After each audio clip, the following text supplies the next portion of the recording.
Hey there, welcome back. This week we're talking about being weird and embracing your inner weirdness and how this, when you don't do it, it holds you back in your life, in your family, and in your community, and actually in our world.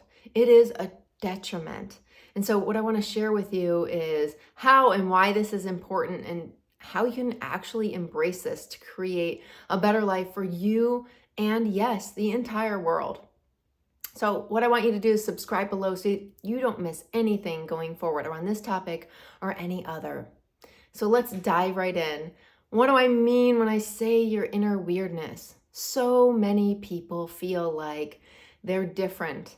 There's something either wrong with them or they're just weird. They just don't fit in. Does any of this sound familiar? For me, it did. Growing up in my own family, I felt like, wow, I feel so different from these people. I have a different financial mindset. I was such a saver and my parents were spenders, and I just felt weird and on the outskirts in many different levels. That's just one example. And here's the thing is that I created a story around this. I created a false belief, and that's what we all do in the world. We say, I am different. I am other. I am weird is one way to say it. And the truth is that so many of us on this planet feel this way. My clients, my adult clients, my teenage clients, I don't know that I've met very many teenagers that actually say, yes, I definitely belong. I feel so confident and comfortable in my skin.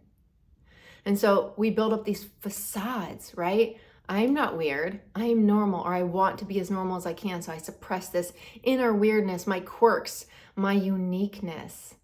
And so what happens is we walk through the world with these facades. Think about the impact of that. If every single person or a large percentage of the population of this world is walking around in a facade with a facade up, we're not interacting authentically.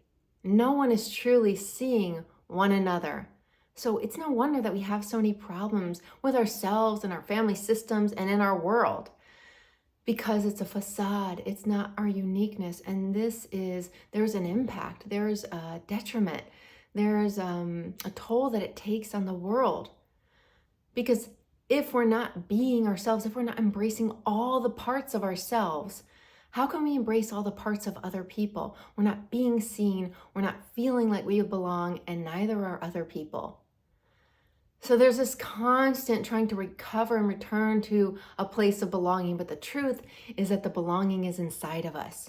Once we begin to accept and embrace our own inner weirdness and create belonging for ourselves.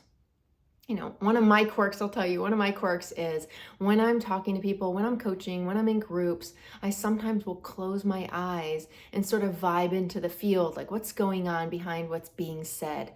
And closing my eyes, because I'm very visually wired, closing my eyes allows me to shut off the visual sensation or sense and dial into another sense, an intuitive sense, a sense that's deeper underneath everything else. So this is one of my quirks that I do. I close my eyes, and sometimes when I'm communicating with people, and it allows me to connect to my intuition. Now, I have been told by my teenagers this is strange and it's weird, and there was a time many years ago when I may have suppressed something like this, or I didn't even really know what was happening.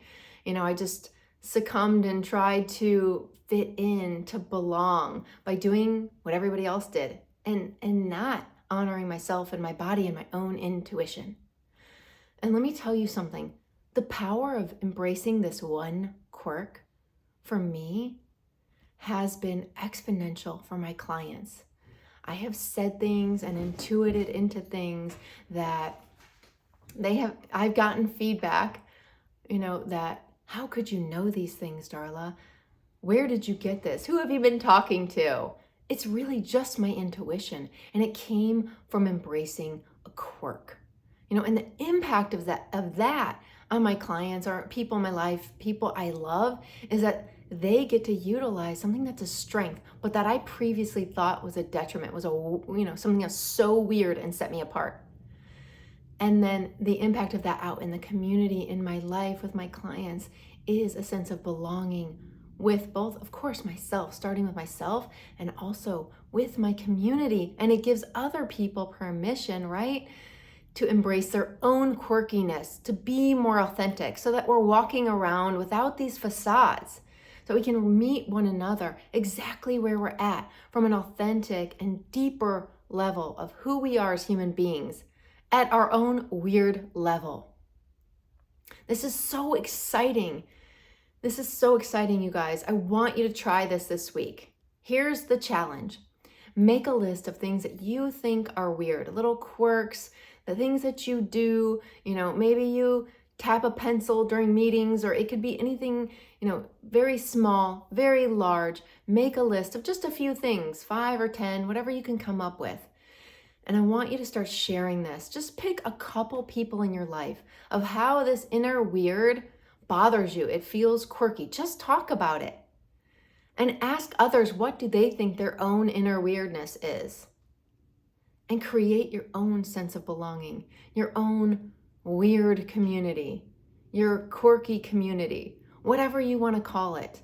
But what it really is beneath all of that is a community of belonging, starting with you. And imagine if the rest of the world begins to embrace their own inner weird, their own true belonging, what that would look like if 8 billion people did that. It's magical, it's powerful, it's a game changer. So try it this week. Let me know how it goes. I'm looking forward to seeing you back here next week. Take care. Bye.